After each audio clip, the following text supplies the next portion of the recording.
Patxi Salaberri naiz, Salaberri Muñoa, Aramaioarra, eta nola esan,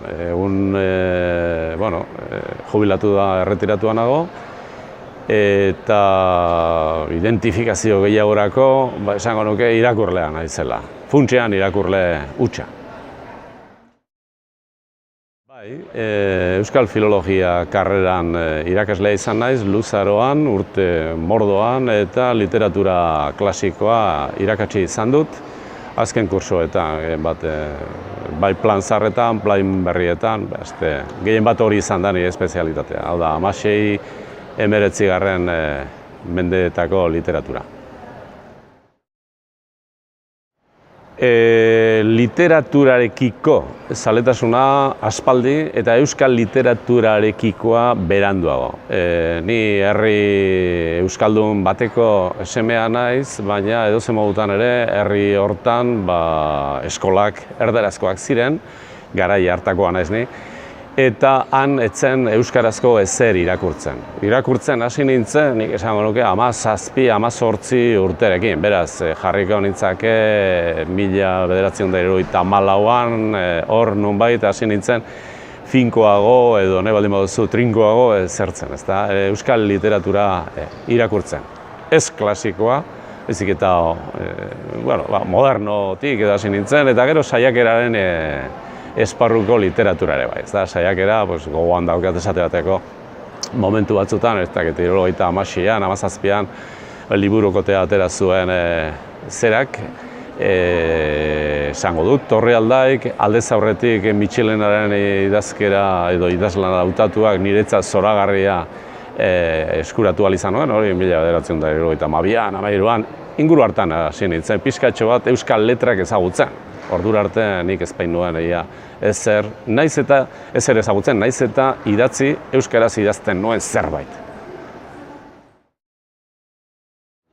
Normalean hori karrerarekin batera, euskal filologia karrera egin nuenean aldez aurretik seguranik, eta nik sortea izan nuen eta Gasteizen ikasten nengoela, orduan hasi zen Euskal Unibertsitatea hemen sortzeko asmoa, eta hori zela eta lehendabiziko hasikinak esango genuke Mitxelenaren eskutik etorri ziren gainera. Esan dute, hango diputazioak antolatu zituen 1985an, 16an, ez dut gogoan orain, hainbat ikastaro euskal hizkuntza, euskara ezagutu ahal izateko eta bide batez, antartekatzen zuen euskal literaturaren inguruko hainbat berri eta hainbat albiste. Eta izate ziren aste barnean emandako, da 15ean behin emandako saio bat, jendez gainezka egoten zena, orduan pilpilean zegoen euskal zaletasuna, esango nuke bentsate esparru batzutan. Eta orduan nik uste dut ezagutu nuela lehendabiziko ukitua. Esaten dizut, berandu xamar adinaren ikuspuntutik. Eta gero karrera egiten hasi nintzenean, Euskal Filologia lehendabiziko belaunaldikoa gara batzuk, eta orduan hasi nintzen, pixkatxo bat ezagutzen ez gehiegi, zen eta literatura zeharka ematen genuen. Lehenago gehiago ematen genituen testuak eta ezaugarri gramatikalak eta zeak, eta ez literatura bere hortan, ezta. Baina orduan hasi ginen ezagutzen. Eta gero etorri zen, gerokoa. Zerbait ezagutu bai, gainetik ezagutu ere bai, baina, sakontzeko premia edo nabaritzen hasi ginenean ekin genion, sakontzeari, esango genuke. Hori aspaldiko asmo bizitza asmoz beteta izaten dugu normalean, ezta? Eta asmo asko nituen, Axularrekin lehendabizi esan beharko nuke, Axularrekin urte asko pasatu nituela, hainbat gauza lantzen, eta landu hala kontuatu nintzen behar zituela hainbat gauza Axularrek, ezta? Lehendabizi errazago izatea, irakurgarriago egitea hain zuzen gaurko egungo irakurlentzat, eta horrekin batera edizio berriak behar zirela, eta edizio klasikoak nola esan, barkatuko dit Axularrek, ezta? Adreilu xamarrak ziren, adreilua, trinkotua testua, ia espaziorik gabe, lerroen artean, Eta pentsatuan nuen, eta asmoen artean zegoen edizio ez kritikoa, nire ez da izan oso filologia zaletasun zera, ez da. Gehiago nahi nuen irakur zaletasunaren ikuspuntutik edo. Orduan, edizio komentatu bat edo iruzkindu bat, hori neukan buruan, egin ez dudana, nabarmena da. Eta aldi berean horrekin batera, ez dakit edizio berean edo, asmoa nuen baita ere pixka bat eguneratzea. Euskara, nola esango nuke, egungo euskara beti esaten duen bezala, edatuenean edo ematea, ez da. Eta hori azkenean uste dut bete dudala. Edizio hori, buktegian dagoena, hori da. Eta horren fruitua da, azken batean, eta horrekin bukatu dut asmoen esparroa espaitut egingo segurenik edizio komentaturik, naiz eta gogo faltarik ez izan. Nola esango, formato poetikoan edo bertsotan emandako horren liburu bat dela esango nuke, ezta? Eta hiru ofizioak, hau da, egunean zehar zenolako otoitzak eta egin behar diren. Funtsean hori izango litzake, liburu klasiko bat izan da literatura askotan, Europako mendebaldeko literaturetan, eta gurean zoragarri horietako bada. Zoragarria zen eta lehendabiziko aldiz, hasten da nik uste dute jolas poetikoa. Pixka bat ez horren beste bertso gintza edo esango genuke, ez bertsolaritza, bertso gintza edo bertsoen erabilera. Eta bai, pixka bat jolas, ez aurreratu egia, nola esateko da, ausartegia hobeto esan. Baina bai, nik uste dute gauza interesgarri zenbait badituela. Hori izango litzake, Ama Virginiaren hiru ofizioan liburua. Eta horretan, dakizun bezala, edizio bakarra geneukan, eta komentatu genuen bezala, atera genuen, ez genuen ezer berezirik egin, baina atera genuen, okerez banago, Galikan, bai, uste dute, zegoen ale bat, eta ekarri genuen hain zuzen ere gure ikasleek, esate bateko, filologiako ikasleek eta adituek eta lantzeko zeukaten bertsioa Bensonek emandakoa zelako, eta Bensonek egin zuen nola esan, oso bertsio ahal izan zuena segurenik, ezta? Berak erdi osatua, hemendik hartutako pasarte batzuekin, besteekin, eta nabarmena da, aurrekoan ikasle batek, ikasle ohi batek, gaur egun irakaslea den batek, komentatzen zidan, haizu, saiatu naiz, zen bereizten nondik datozen Bensonek egindako edizioaren, nola esango, adabakiak, ezta?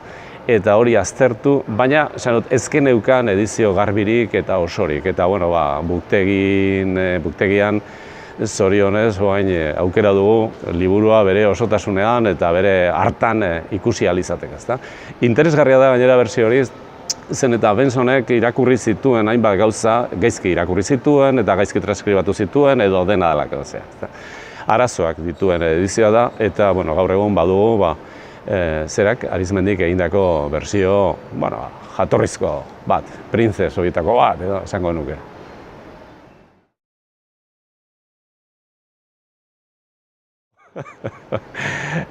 Bai, Lingue Vasco non primizie da izenburu jatorrizkoa, baina inork ez baitaki zer den hori nik eman nuen orduan zera. Nik bakarrik ez, hori beste edizio batzuetan ere euskaraz eman izan da. Euskaldunen hizkuntzaren hasikinak bezala, okerrez banago, Xabier Quintanak eta Patxi Altunak emandako bertsioan izenburu horrekin ere eman zuten, nik aldatu edo pixka da, ez da euskaldunena, eta niretzat euskaldunona da, eta ez da, zera, ez akatsa, ez zerek. Eta hasikinak izaten dira normalean lehendabiziko primizio hori, ez da, lehendabiziko fruituak eta landareak ematen dituen, eta hori da, azken batean, hizkuntzaren zuhaitz honek, euskararen zuhaitz edo landare honek eman dituen lehendabiziko fruitutxoak, hasikinak, ez da. Titulua horti dator, eta, badakit arraro xamarra dela hitza, naiz eta aspaldi egon merkatuan esan bezala, baina nik uste dut irakurleak berehala ulertuko duela, ezta. Eta ez bakarrik ulertu, pero gainera agian disfrutatuko du hasikina hitza han eta hemen erabiltzen, ezta. Arrunta da, baina, ez gehiegi erabilia. Bueno, ez dakit esan dizudan, zera ez da, Etxeparen lana 1000 aldiz argitaratua da, baina, dakizun bezala, eta argitaratua izan da, esan dut, zorionez, ez da? Bai eginek bere garaian atera zuen faksimil bat, gero Euskaltzaindiak ere atera izan du, egon dira edizio kritikoak, Patxi Altunak aspaldi egindakoa, ortografia ere eguneratua, gaztelaniaz eman izan da, frantsesez eman izan da, inglesez eman izan da, alemanez okerrezpanago eman izan da, 17-20 hizkuntzatan eman izan da, baina nik dakidala, oker egon naiteke, baina esango nuke ezetz, euskara eguneratuan ez da inoiz eman. Eta edozein euskaldunek ez du ongi dakigun bezala edo dakizun bezala, ez du Etxepare ulertzen.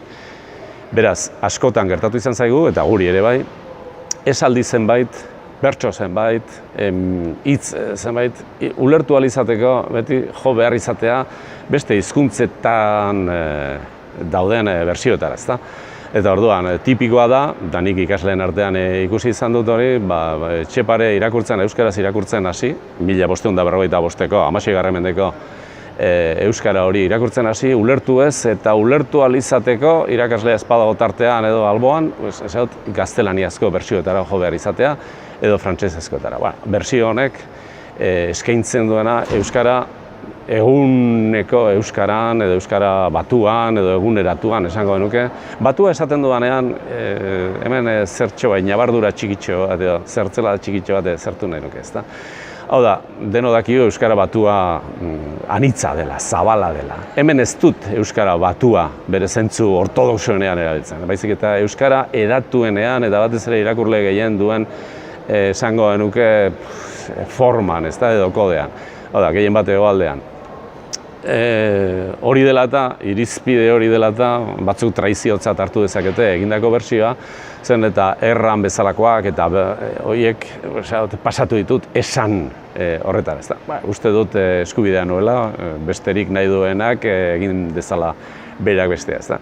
Baina, irakurle gehienek ahalik eta errazen har dezaten edo ikus dezaten edo uler dezaten, irakur dezaten liburua, eta hori izan da saioa, ez da. Beraz, hori da egin dena, eta momentu honetan, esango nuke, edizio honekin, gainera irakurleak berehala ikusiko duen bezala, albo batean edo orrialde batean dago bertsio eguneratua, eta alboan izango du justu Etxeparek idatzitakoa bere jatorrizko hizkuntzan, baina grafia, esango nuke, ortografia eguneratuan. Hau da, ez da horre zer aldatzen, grafia edo ortografia izan ezik, eta alboan izango du guk egiten dugun irakurketa proposamena, ezta. Jakina, ez dakit interesgarria izango den hau irakurlentzako, suposatzen dut baietz. Ez da bertsotan ematen, nire bertsioan ez da, edo gure bertsioan ez da bertsotan ematen, ez da neurria zaintzen, ez da errimari zaintzen, ez beti bentsat, batzutan igual zaindu da, ez da zesurarik egiten esango genuke, baina zaindu dugu hain zuzen bertso, lerro, bakoitzaren esanahia beste bertso, lerro, ez den esaldi baten, ezta? Horregatik parekatuta aurkituko ditu eta nik uste dut errazago irakurri ahal izango dela gaur egon, esan dute Etxeparen bertsioa, euskarazko bertsio hori alboan baldin badugu. Baiet izango nuke. Esan dute hor daukago, lehendabiziko eztabaidak batuaren sorrera dela eta gure adiskideari esan beharko nioke, gure Koldozuaz hori berak hortaz egin zuen tesia, aspaldi, ez da. Eta, nik uste dute garbi dagoela, eta eztabaidak, Euskara Batuaren eztabaidak sortu zirenean, Koldok ongi jasotzen duen bezala, planteatu zen zeintzuk ziren erabaki posibleak edo bide posibleak, ezta. Esan dut edo hizkuntza klasiko bat hartu eta bere hortan mantendu, horren aldekoak ziren euskaltzain zenbait, edo eguneratu, nahasketaren bat, ez ahaztu osagai soziologikoa, hau da, nork hitz egiten duen gehiago eta non hitz egiten den gehiago euskara, eta claro, lehendabizikoa zen Leizarraga bere hartan hartzea, hizkuntza nola esango nuke, Europako hizkuntzen modernotasunaren mailan esango nuke utzi zuelako bere testamentu berriarekin euskara ere, ezta? Ideiak, eta ondo dakigun bezala, ezta? Ideia jainkoaren hitza omen den horretan agertzen den ortodoxia guztiarekin egindako itzulpena, eta hori erreferente bezala hartu eta oinarri bezala hartu hizkuntza batua egiteko. Nabarmena zen, nahiz eta batzuk ez zuten hasieran ongiegi ikusi hori, nabarmena zen Lizarraren hizkuntza urrunegi geratua zela eta beste formula batzuk saiatu behar zirela, ezta? Eta beste formula horien artean zegoen, ez ahaztu osagai, lapurteraren osagaia, hobeto esan, hor oinarri bezala hainbat eta hainbat gauzatan, baina baita ere ekarri hegoaldeko gehien bat, lehen esan duen bezala, osagai soziologikoa ematen ziona, esan dut, hizkuntzari jendeko burua ematen zion zeraren ikuspuntua eta hizkuntza edo hizkera hartu, ezta? Esango nuke horren guztiaren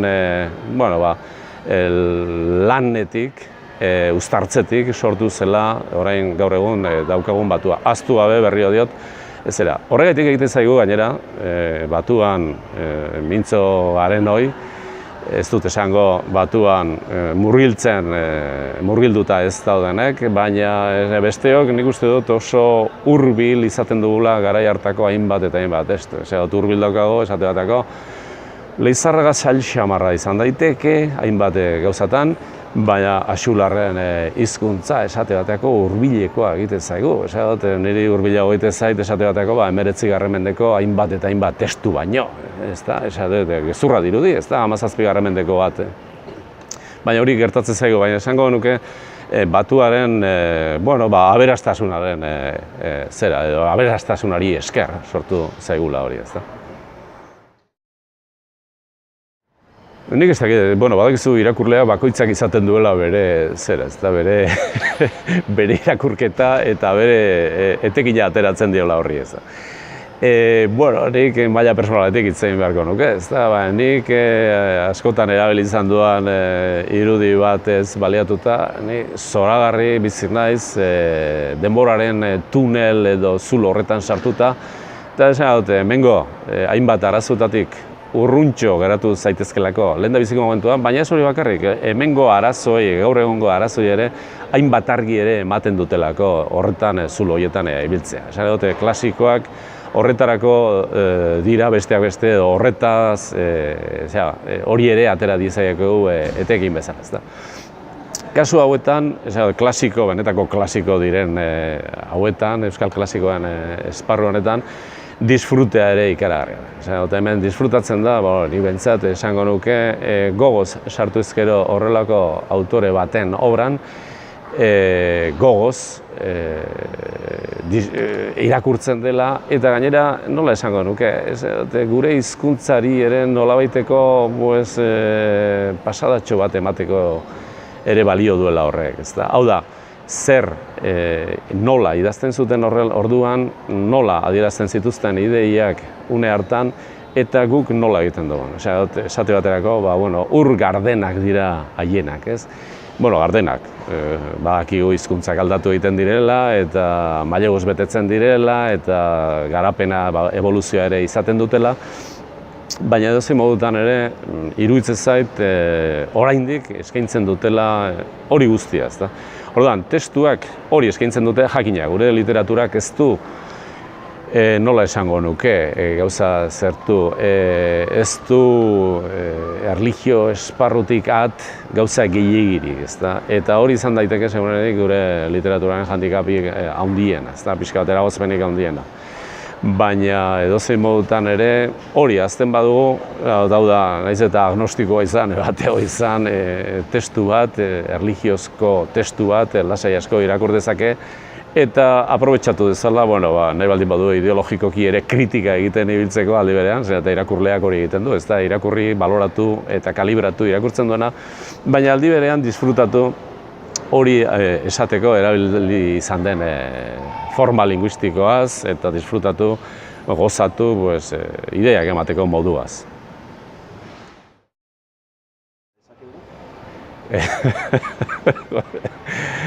Bueno, uste klasikoren batek esaten zuela, bueno, egin gabekoaz ez hitz egin. Ez baita proiektua besterik, ezta. Bueno, nik ez dute ukatzen, esan dute, nik gertatu zait Axularrekin, ezta. Nik uste nuen zikloa era bat itxita neukala, eta ja pinpon, esan dute, nork esaten zuen, bueno, uste doketek esaten zuen, horrelako zerbait, ezta. Hau zikloa bukatu zait, eta bukatu zait hain zuzen ere sugek egiten duten bezala, hau da, utzi dute berean zera azal hori, zera eta ja suge berriak dira udaberriro, ezta. Nik hori uste nuen, baina, bueno, batean gauza desberdinak direla eta, bueno, harira ez datozenak, orain kontatzeko, esan dut, oraindik ikusten duen nire burua, oraindik ziklo amaitu horren atzean, oraindik lanean aritzeko aukera edo ikusten dut, ezta. Eta, bueno, buktegirako nik bai, oso gustura prestatuko nuke, eta, bueno, printzipioz egia da zerbait badudala buruan, baina ezin jakin zer, nolako formatuarekin, nolako formarekin eskainiko dudan, baina, bueno, prest onartzen badidazu ebentzat lanen bat izango duzue laster batean.